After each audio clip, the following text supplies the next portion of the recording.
Ready to level up your poker game? My name is Mike Brady, and I'm once again joined by poker pro Gary Blackwood. Hello, everyone. Welcome to the podcast. Today, we're going to be talking about c-betting out of position in single raise pots. We've already covered c-betting in position. Now it's time to turn the tables and take a look at how we play when we're out of position. Playing out of position as the preflop raiser is one of the most misplayed situations among poker players.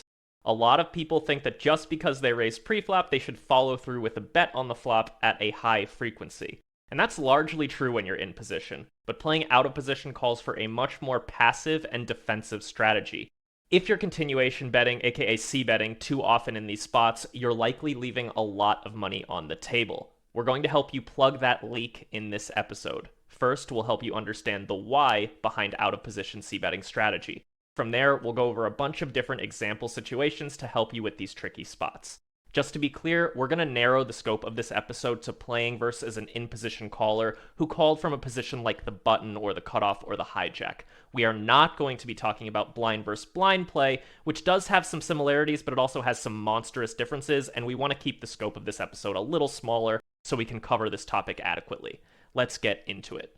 So, Gary, why is playing a passive defensive strategy so important as the out-of-position preflop raiser? Yeah, great question to start us off here. As I always say, understanding why we do certain things is much better than just being told to do X, Y, Z and implementing it regardless. The main reason that we want to play more passively out of position is because of how our range stacks up against our opponent's range. For example, if we open in the cutoff and the button flats, we're opening, 29% of our hands, and the button has a very tight flatting range, around 6% of hands if they're playing optimally. When we have a wide range up against a narrow range, the narrow range tends to fare really quite well on a fair few board textures. Don't get me wrong, some boards will always be better for the preflop aggressor, but there are so many boards that the button is actually doing better on, i.e., has more equity, despite us having, aces, kings, queens in our range. We're actually doing worse than the button in some spots, and this is the most important reason that we want to have a much higher checking frequency when we're out of position on a variety of textures. It's that really wide range up against that relatively narrow range, and the narrow range doing much better because it has less air in its range, and we miss the board so much more often. Secondly, it sounds a little obvious, but it's still very important. We are the out of position player, and therefore our opponent is in position. And anyone watching this knows that at times it can be very difficult to play out of position, and on the flip side, much easier to play in position. So if we're c-betting too much, our opponent can just float us really wide and make our lives a misery on the turn. Our range is far too wide, and we end up doing so much check folding as a result. Yeah, it's much better to just start with that passive defensive strategy on most boards. Start with a check, see what they do. Maybe they'll bet. You can implement a check raising strategy, which we'll talk about a little bit more. Maybe they check the flop and then you start to play a turn and the pot's kind of smaller. But what you don't want to do is just be firing in that C bet at way too high of a frequency, bloating the pot, and then getting to the turn with too wide of a range. And now you're going to have to be check folding in a pot that you've built. So now that you understand the why, I want to run through a few examples to help you play these out of position spots.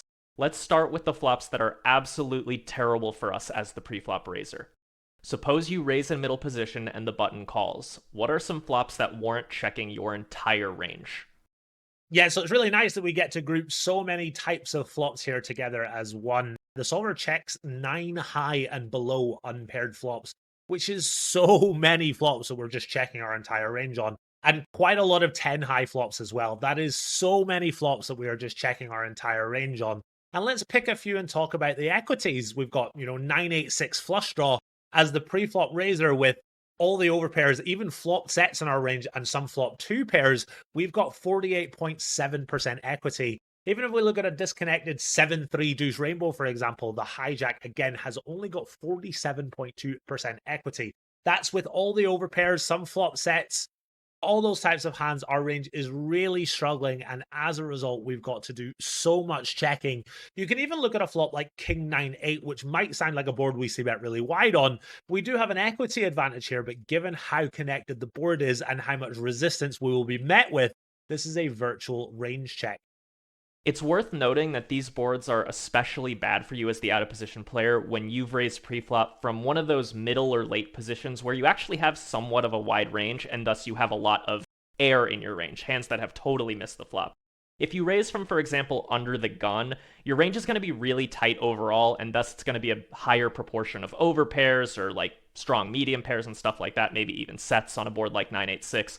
So on those boards, you actually do get to do a little bit more c-betting, but it's especially bad when you're in like the hijack, where you've raised a good number of hands pre-flop. You got all the king 10 offsuits of the world if you're going that loose, king jack offsuit, those types of hands, and they all miss these like 986 boards. Therefore, your range is just a lot more air. So I think the key takeaway here is to think about how much air your range has, and also how hard the board hits their condensed range that they called with preflop. Yeah, absolutely. And there's one last thing I want to add here, and it's really quite important. Obviously, we're talking about, when you play against a wide range against a condensed range, 27% versus 6%. A lot of us will be playing, live poker, and we'll be playing against players who will not flat 6% on the button, i.e. players that play way too loose. They'll have all the 7-6 suited, all the king jack offsuits and so on in their range, which means you're no longer a wide range against a narrow range. You're actually a wide range against a relatively wide range. One of the points I made earlier still very much stands. We're out of position. We don't want to see bet insanely wide because our opponent is in position. It can make our lives very difficult. But that sort of negates the wide range versus narrow range factor. And it's really important we don't implement the same strategy versus those type of players, because we'll be costing ourselves a lot of money. So when you're up against a player who's playing really loosely, you don't just check your entire range on 10-9-3, for example. You want to have plenty of c-bets in there because their range is not really narrow. And as a result, you're not at such an equity disadvantage. Yeah, that's a really great point. So just critically consider all of the factors in the situation, how your range stacks up against your opponent's estimated range, and try to make the right decision. I think the examples we're going to cover throughout the rest of the episode will kind of give you the tools needed to help you understand how these ranges tend to match up. Suppose you check and face a bet on one of these boards that you've been talking about, where we check our entire range against a narrow calling range. You said 7-3-2 rainbow, king 9-8, 9-8-6. How are you going to approach check raising on these flops should you check and then face a bet by that in-position player?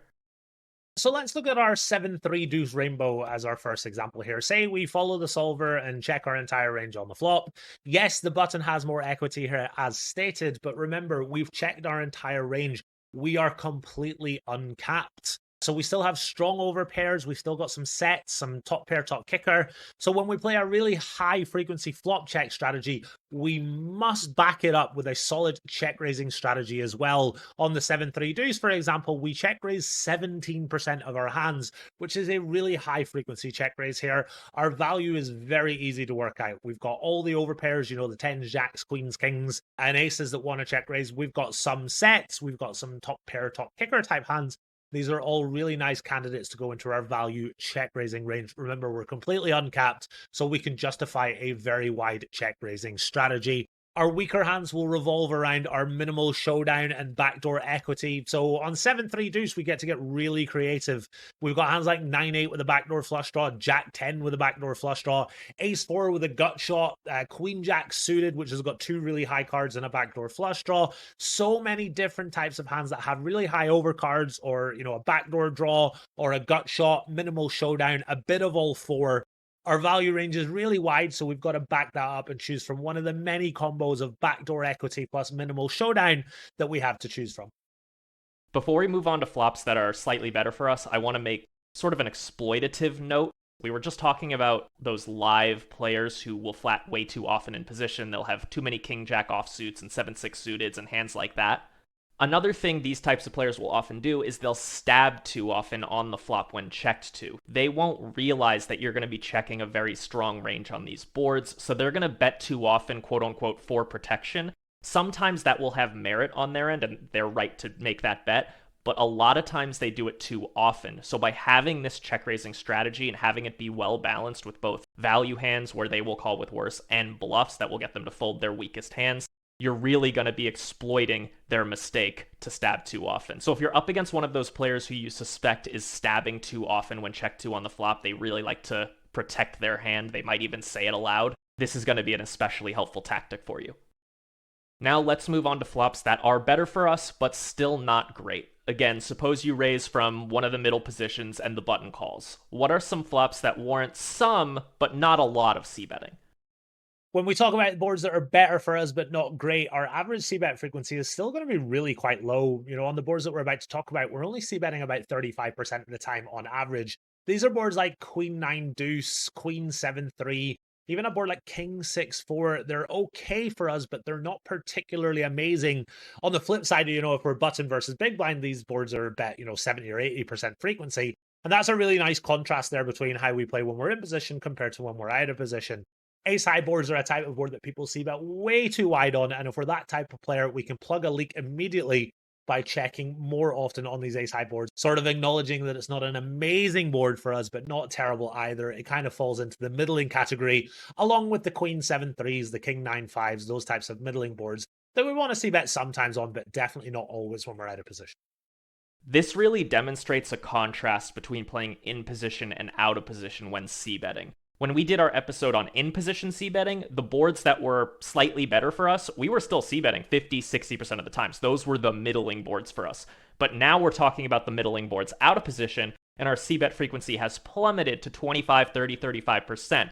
The scale is completely different. When you're in position, you're going to just be c-betting way, way more often. So like what I would consider a middling frequency in position is like 50, 60, 70%.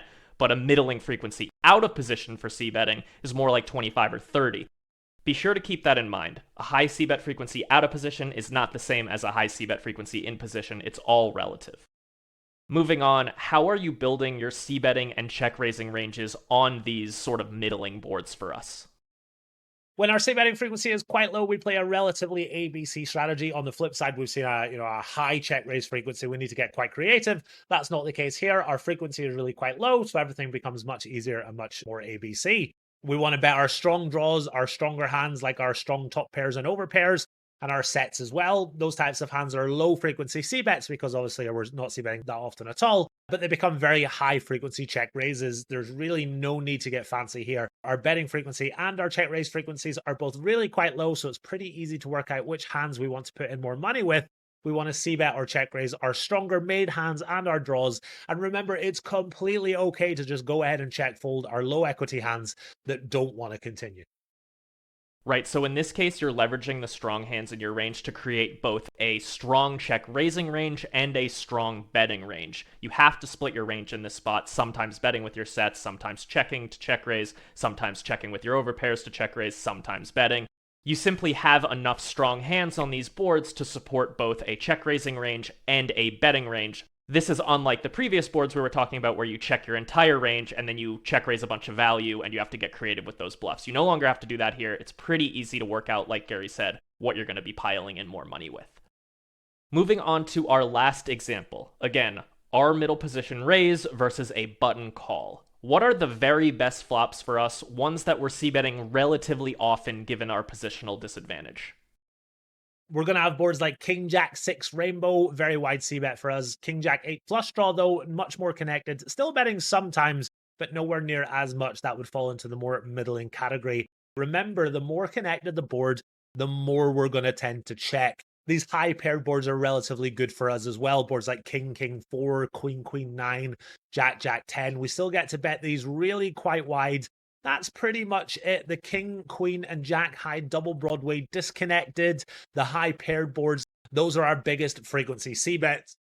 This goes back to something you've said time and time again on this podcast, which is that when you're going to face more resistance when you bet, you should bet less often overall, especially with your lower equity hands. So when there's a straight draw on the board, when there's a flush draw on the board, when it's a board that hits your opponent's range quite hard, you bet less often because simply put, they are going to call and raise more often when you bet. And when your opponent is going to do a lot of calling and a lot of raising, betting becomes less attractive, unless you have a part of your range that really wants to pile money in the pot as soon as possible with a bet. On these high paired boards and these high double Broadway disconnected boards, how are you building your c-betting and check raising ranges? So given these boards like King Jack 5 are better for us, we get to bet them much wider, including a bit more with our complete air. Case in point, on King 9-7, we just never bet a hand like Ace 3 with no backdoor flush draw. But on King Jack 5, which is a better board for us, less disconnected, we're less likely to be met with resistance. A hand like Ace 3 with no backdoor flush draw will bet at some frequency. Not always, but certainly not never. So let's look at the board and work out if it's a really bad board for us, a middling board for us, or a relatively good board for us. And the better the board, the more liberally you get to bet with your airballs. As for our check raises, again, really centered around equity and strong hands. We can finish up here by talking about why that is. Obviously, a board like King Jack 5, it's a relatively good board for us, which makes it a really bad board for the button. So when we do check and the button stabs, their equity and their range all of a sudden have gotten much stronger, and we don't want to check raise into a range that's all of a sudden doing really quite well. So our range itself is really ABC. We're going to check raise our strong hands, our sets, our two pairs, maybe ace king on this King Jack 5. And our strong draws, hands like Queen 10, maybe Queen 9 with a backdoor flush draw, Ace 10 with a backdoor flush draw.